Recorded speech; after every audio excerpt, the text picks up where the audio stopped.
Fala galera, tudo bom? Nesse vídeo a gente vai abordar mais um conceito importante para depois partirmos para a definição de limite, tá? É importante que vocês tenham visto o vídeo passado, porque a gente vai usar conceitos que a gente já viu naquele vídeo, tá? E nesse vídeo a gente vai falar sobre o ponto de acumulação. O que é um ponto de acumulação, tá? Eu vou fazer uma definiçãozinha aqui, talvez pareça um pouco assustadora, tá? À primeira vista. Mas não se assustem, eu vou passar um gráfico aqui e a gente vai aprender certinho o que é um ponto de acumulação, tá? Para começar, para o x ser um ponto de acumulação de um conjunto A, ele tem que satisfazer essa condição aqui. Tá, calma, a gente vai ver isso aqui ainda. Para eu falar que o x é um ponto de acumulação, ele tem que ser... O ponto de acumulação é um conceito relativo a um conjunto, certo? Então, para x ser o ponto de acumulação, ele tem que ser ponto de acumulação de algum conjunto. Então, eu vou dar um exemplo aqui embaixo. Depois a gente vai voltar aqui, relaxa. Eu vou dar um exemplo aqui embaixo. Eu defini um conjunto A, que ele vai de menos 2 a 4, sendo que no menos 2 ele não inclui o menos 2. E no 4 ele é conjunto fechado, ele inclui o 4. E eu estou acrescentando o elemento 5, tá? Então, aqui está a reta dos reais. Aqui o meu conjunto A, tá? Bola aberta no menos 2. E o 5 aparecendo fora desse intervalinho aqui, como eu já tinha falado, tá bom? Vamos voltar aqui para a minha expressão. Essa letra grega se chama epsilon, tá bom? E quando eu uso ela em matemática, epsilon serve para denotar qualquer número real, tá? Então aqui eu estou definindo que o meu epsilon ele tem que ser maior que zero. Então o epsilon é um número real positivo. E ele pode ser qualquer número real positivo, tá bom? Então o que eu vou fazer? Eu vou testar esses pontos para ver se eles são pontos de acumulação do conjunto A. Então vamos começar pelo 2. Eu vou focar aqui no 2 agora e eu vou abrir uma janelinha em volta do 2. Essa janelinha ela vai andar epsilon para a direita e epsilon para a esquerda, tá? A distância do 2 até a borda da janela vai dar epsilon. E vocês lembrem que o epsilon pode ser qualquer número real positivo, tá bom? Então eu posso colocar um epsilon muito grande, certo? Aí a janelinha bateria aqui, seria uma janelona. Mas geralmente a gente costuma usar para epsilon números reais pequenos, tá? Então imagine um epsilon como sendo um número real muito pequeno e eu abri uma janelinha aqui, certo? Em volta do 2. E para 2 ser ponto de acumulação, o que quer dizer?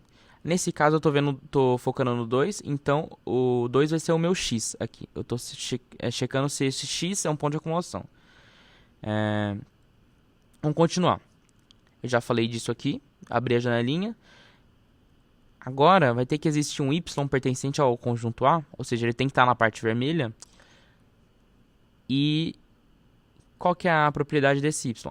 Isso aqui é a distância, né? A distância do 2 até o y tem que ser menor do que epsilon, para qualquer epsilon possível, mas tem que ser maior do que zero.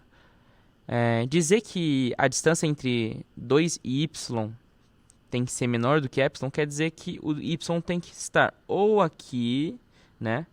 Entre a barreirinha e o 2, ou entre o 2 e a outra barreirinha da direita, certo? Isso quer dizer que essa distância ser menor do que epsilon, tá? E o que quer dizer a distância ser maior do que zero? Quer dizer que o 2 não pode ser igual ao meu y, tá? E uma informação importante sobre o y, voltem aqui. O y tem que ser pertencente ao conjunto A. Então, a minha ideia aqui, 2 é um ponto de acumulação do conjunto A. Eu abri a janelinha, eu estou olhando aqui.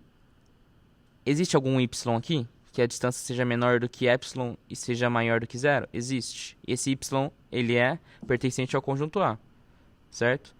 Então, o 2, ele já é um ponto de acumulação. Eu posso até olhar do outro lado, existe da mesma forma, então 2 continua sendo um ponto de acumulação. Vamos partir para outro ponto? Menos 2. Menos 2 é um ponto de acumulação do conjunto A. Eu abri a janelinha, tá? Distância epsilon para cá e epsilon para cá. Existe y aqui? Existe. Ele é pertencente ao A? Não pertence. Mas eu olho do outro lado. Existe um y aqui? Existe. Ele pertence ao A? Pertence. Então, menos 2, ele é um ponto de acumulação do conjunto A, mesmo não estando no conjunto A, tá bom? É uma informação importante, guardem isso. Menos o 4, ele é um ponto de acumulação? Mesma história do 2, do menos 2, tá? Ele é um ponto de acumulação, sim. Mesmo caso do menos 2, tá? E o 5, ele é um ponto de acumulação? Tem y aqui? No qual a distância entre 5 e y seja menor do que epsilon? Ou aqui? Tem. Esse y, ele é pertencente ao conjunto A? Não é pertencente ao conjunto A. Então, o 5, ele não é um ponto de acumulação, mesmo sendo pertencente ao conjunto A, certo? Então, é isso. Lembre-se que o epsilon, ele pode ser qualquer número positivo real, tá? Então, eu tenho que imaginar epsilon como sendo um número muito, muito pequeno. Porque se valer para esse número muito, muito pequeno, eu posso abrir a janela e já era, tá?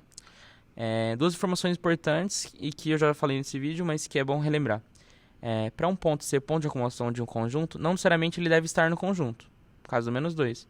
E se um ponto está no conjunto, não necessariamente ele é um ponto de acumulação, caso do 5. É isso, galera. Se precisar, revejam o vídeo, por favor.